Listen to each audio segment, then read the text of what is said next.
نحمده ونصلي على رسول الكريم اما بعد فاعوذ باللہ من الشیطان الرجیم بسم اللہ الرحمن الرحیم یا ایھا الذین آمنوا اتقوا اللہ حق تقاتہ ولا تموتن الا وانتم مسلمون واعتصموا بحبل اللہ جميعا ولا تفرقوا واذکروا نعمت اللہ علیکم اذ کنتم اعداء فألف بین قلوبکم فاصبحتم بنعمتہ اخوانا وکنتم علی شفا حفرۃ من النار فانقذکم منها کذالک یبین اللہ لکم آیاتہ لعلکم تہتدون ولتکن منکم امۃ یدعون الی الخیر ویأمرون بالمعروف وینہون عن المنکر وأولئك هم المفلحون ولا تكونوا كالذين تفرقوا واختلفوا من بعد ما جاءهم البينات وأولئك لهم عذاب عظيم يوم تبيض وجوه وتسود وجوه فأما الذين اسودت وجوههم أكفرتم بعد إيمانكم فذوقوا العذاب بما كنتم تكفرون وَأَمَّا الَّذِينَ ابْيَضَّتْ وُجُوهُهُمْ فَفِي رَحْمَةِ اللَّهِ هُمْ فِيهَا خَالِدُونَ تِلْكَ آيَاتُ اللَّهِ نَتْلُوهَا عَلَيْكَ بِالْحَقِّ وَمَا اللَّهُ يُرِيدُ ظُلْمًا لِلْعَالَمِينَ وَلِلَّهِ مَا فِي السَّمَاوَاتِ وَمَا فِي الْأَرْضِ وَإِلَى اللَّهِ تُرْجَعُ الْأُمُورُ صدق اللہ ومولانا العظیم۔ کروڑہا مرتبہ اس رب لم یزل کا احسان ہے جس نے ہم سب کو انسان بنایا، اشرف المخلوقات بنایا، اور سب سے بڑی نعمت عظمیٰ یہ ہے اس رب کی طرف سے کہ اپنے محبوب کا غلام اور مسلمان بنایا۔ سب سے پہلے میں اس درس قرآن کے حوالے سے بات کرتا جاؤں۔ الحمدللہ 100 سبسکرائبر میرے مکمل ہوئے ہیں۔ ابھی میں دیگر دوستوں سے گزارش کروں گا اس درس قرآن کی وجہ سے اس سلسلے کو آگے لے جانے کے لیے اپنے دوستوں کو دعوت دیں کہ اس چینل کو سبسکرائب کریں۔ جو نئے آنے والے دوست ہیں خاص کر وہ چینل کو سبسکرائب کریں تاکہ یہ درس قرآن کا سلسلہ جو ہے وہ آپ تک ہر گھر تک پہنچ سکے، اور میرے پچھلے جتنے بھی دروس ہیں وہ سماعت فرما سکتے ہیں کہ جس میں کسی قسم کی بھی کوئی بھی فرقہ واریت نہیں ہے، اور نہ ہی انشاءاللہ ہوگی۔ تعصب بندی بھی نہیں ہے۔ جو قرآن ہمیں حکم دے رہا ہے اسی کے مطابق جو ہے یہ درس کا سلسلہ جاری و ساری ہے۔ آج کے درس میں بہت ہی اہم چیزیں، ایک تو فرقہ واریت، حبل اللہ، اللہ کی رسی اس کو کہتے ہیں۔ اس کے بعد کفار کی ہٹ دھرمی، اور پھر منافقین کا تذکرہ، مرتدین کا تذکرہ، اور ان کے عذاب و عتاب کا تذکرہ ہے، پھر اہل اسلام کا تذکرہ ہے۔ انشاءاللہ اس درس میں آج میں بیان ہوگا۔ دعا کرو میرا آپ کا اللہ حامی و ناصر ہو، اور اللہ جل شانہ حق بیان کی توفیق عطا فرمائے۔ جو سن رہے ہیں اللہ ان کے لیے بخشش کا سامان بنائے، آمین۔ اللہ تعالیٰ نے ارشاد فرمایا یا ایھا الذین آمنوا اتقوا اللہ حق تقاتہ ولا تموتن الا وانتم مسلمون۔ اے ایمان والو، اے کلمہ پڑھنے والو، اے میرے محبوب کے غلاموں، کیونکہ ایمان والا ہوتا ہی وہ ہے جس نے کلمہ پڑھا ہے۔ جس نے کلمہ نہیں پڑھا، لا الہ الا اللہ محمد الرسول اللہ نہیں پڑھا، وہ ایمان والا نہیں ہے، وہ کافر و مرتد ہے، وہ کافر ہے، مشرک ہے، منافق ہے۔ لیکن اللہ فرمائے اے ایمان والو، اللہ سے ڈرو جیسا اس سے ڈرنے کا حق ہے، اور ہرگز نہ مرنا مگر مسلمان۔ اللہ سے ڈرو جیسے اس سے ڈرنے کا حق ہے، یعنی توحید کے معاملات میں پاؤں سنبھل کر رکھنے ہیں، سنبھال کر رکھنے ہیں۔ توحید کے معاملے میں آپ اپنی دلائل نہیں دے سکتے، اپنی کسی قسم کی بھی کوئی بات کو نہیں شامل کر سکتے، اور اللہ سے ڈرتے رہو۔ نماز پڑھتے ہو تو پھر بھی اللہ سے ڈرتے، بلکہ اس کا شکر ادا کیا کرو، اللہ تیرا شکر ہے کہ سجدے کے لیے توفیق عطا فرما دی۔ جی ہاں، اور ساتھ ہی یہ اللہ کی بارگاہ میں دعا کیا کریں کہ مولا یہ ٹوٹے پھوٹے سجدوں کو اپنی بارگاہ میں قبول فرما لیں، ورنہ جو ہمارے حالات ہیں یہ ہم جانتے ہیں، جو میں اپنے حالات کے بارے میں جانتا ہوں وہ دوسرا نہیں جانتا۔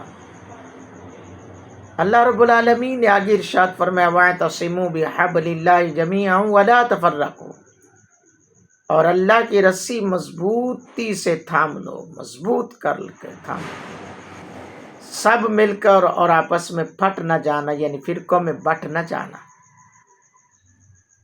اللہ اکبر۔ حضرات گرامی قدر،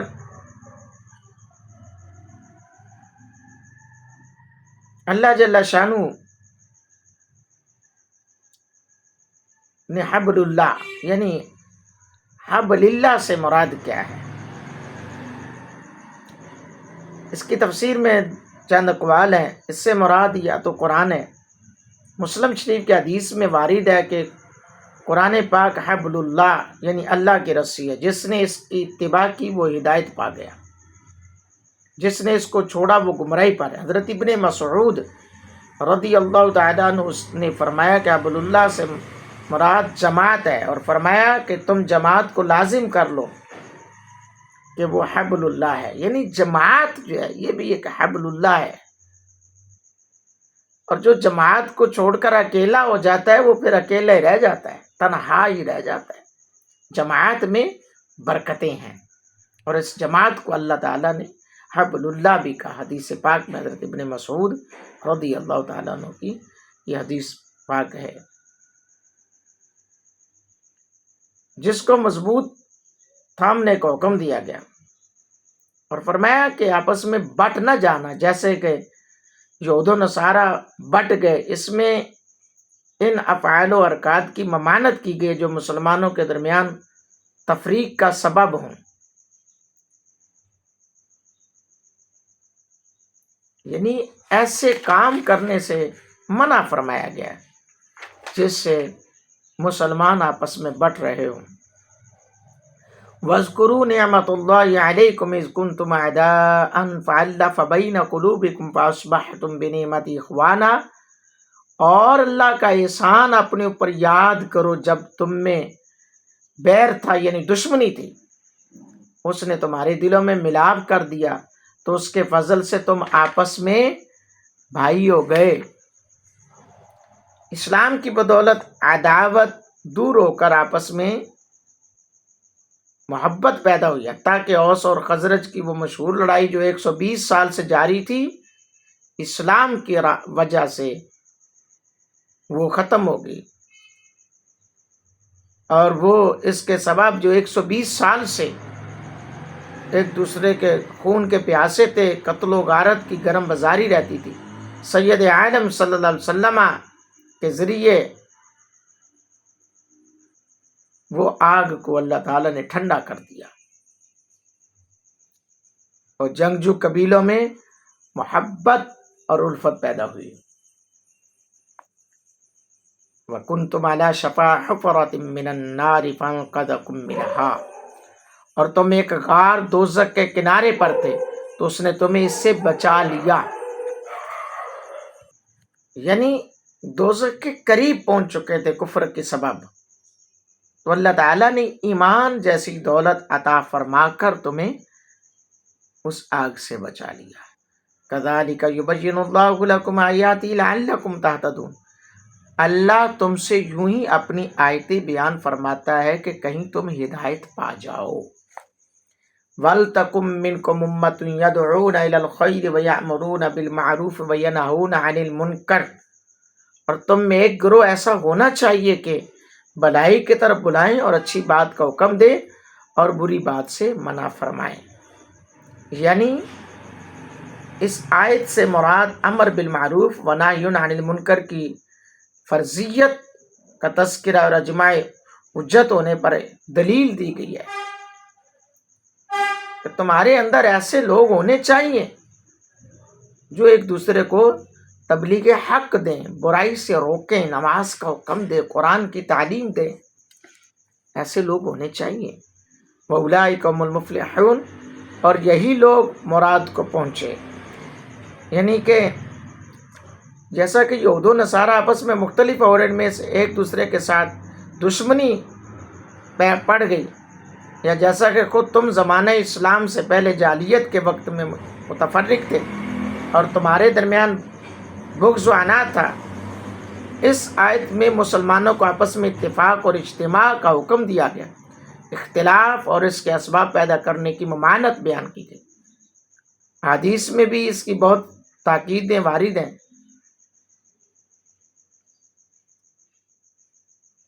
آگے اللہ فرمایا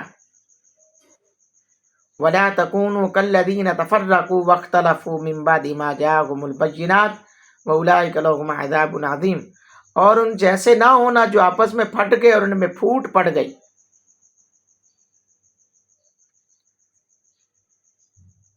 جو ان میں آپس میں پھوٹ پڑ گئی۔ اللہ اکبر۔ اللہ جل شانہ نے فرمایا کہ یہود و نصارہ جس طرح وہ پھٹ گئے، ان کے اندر آپس میں پھوٹ پڑ گئی، ایسے نہ ہو جانا۔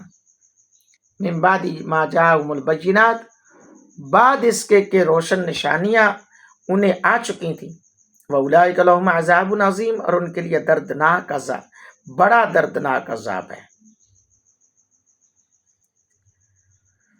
اللہ اکبر، سبحان اللہ۔ عظمت، رب کی عظمت پہ قربان جائیں۔ رب تعالی فرماتا ہے کہ ایسے نہ ہو جانا، آپس میں ان جیسے نہ ہو جانا جو ایک دوسرے سے بغض و عناد کی وجہ سے، یہود و نصارہ کا یہی حال تھا اور وہ آپس میں پھٹ گئے اور اختلاف برپا ہو گیا۔ اللہ فرمایا کہ بعد اس کے کہ روشن نشانیاں آ چکی، یعنی حق واضح ہو چکا۔ وَأُولَٰئِكَ لَهُمْ عَذَابٌ عَظِيمٌ، اور ان کے لیے بڑا دردناک عذاب ہے۔ یوم یتبیض وجوہ وتسود وجوہ، جس دن کچھ منہ جالے یعنی چمکتے ہوں گے اور کچھ منہ کالے۔ فَأَمَّا الَّذِينَ اسْوَدَّتْ وُجُوهُهُمْ، تو وہ جن کے منہ کالے ہوئے، اَکَفَرْتُمْ بَعْدَ ایمانکم وَذُوقُوا الْعَذَابَ بِمَا کُنتُمْ تَکْفُرُونَ، کیا تم ایمان لا کر کافر ہوئے تو اب عذاب چکھو اپنے کفر کا بدلہ۔ یعنی کفار، ان سے تو اللہ تعالیٰ ان کو جھڑکتے ہوئے فرما رہا ہے، تو وہ جن کے منہ کالے ہوئے وہ ہیں اہل کفر، اور ان سے کہا جائے گا، کیا کہا جائے گا؟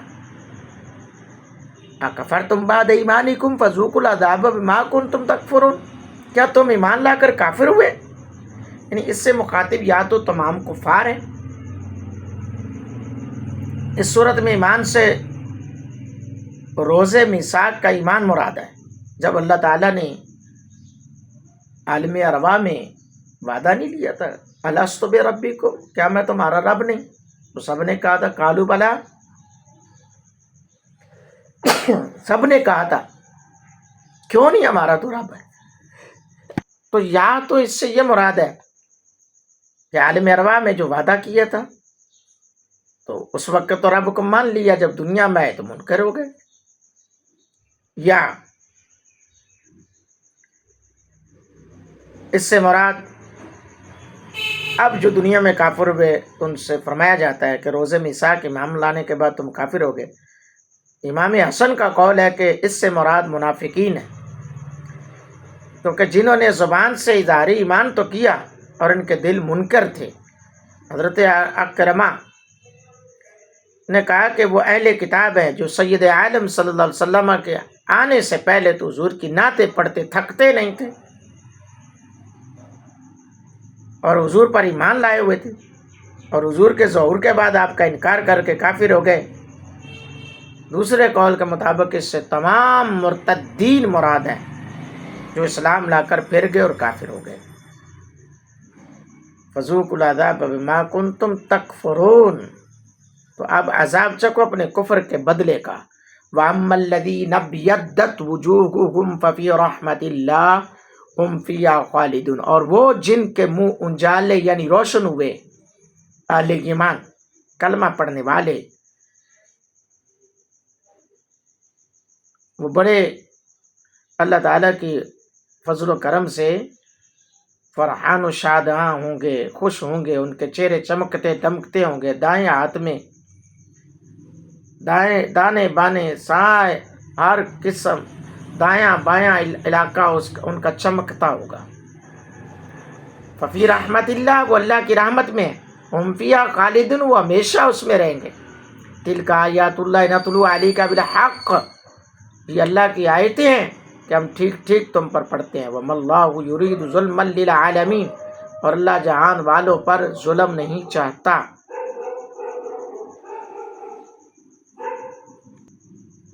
یعنی اللہ تعالیٰ کسی پر بلا وجہ عذاب نہیں دے گا، کسی پر بلا وجہ عذاب نہیں ہوگا، اس کی کیے ہوئے افعال کی وجہ سے اس کے اوپر عذاب ہوگا۔ وَلِلَّهِ مَا فِي السَّمَاوَاتِ وَمَا فِي الْأَرْضِ وَإِلَى اللَّهِ تُرْجَعُ الْأُمُورُ، اور اللہ ہی کا ہے جو کچھ آسمانوں میں ہے اور جو کچھ زمین میں، اور اللہ ہی کی طرف سب کاموں کی رجوع ہے۔ ہر چیز اللہ کی ہے۔ جب ہر چیز اللہ کی ہے تو پھر ہم کیوں اپنی طرف سے مارے؟ اللہ تعالیٰ کی بارگاہ میں دعا ہے، اللہ میرا اور آپ کا حامی و ناصر ہو۔ میں دعا گو ہوں کہ اللہ جل شانہ اپنے پیارے محبوب علیہ الصلوۃ والسلام کے توسل سے جن احباب نے آج کے درس کو سنا ہے، ان کے لیے، ان کے جتنے بھی آباء و اجداد فوت شدگان ہیں، ان کے لیے بخشش کا سامان بنائے، میرے لیے، میرے آباء و اجداد کے لیے ذریعہ بخشش فرمائے۔ اللہ تعالی ہمیں درس قرآن کے ساتھ جڑے رہنے کی توفیق عطا فرمائے۔ چوتھے پارے کا آج دوسرا رکوع الحمدللہ مکمل ہوا ہے۔ اللہ کے فضل و کرم سے یہ درس قرآن یہ جاری و ساری رہے گا۔ اللہ پاک ہم سب کو نیک اعمال کی سعادت عطا فرمائے۔ وآخر دعوانا الحمدللہ رب العالمین۔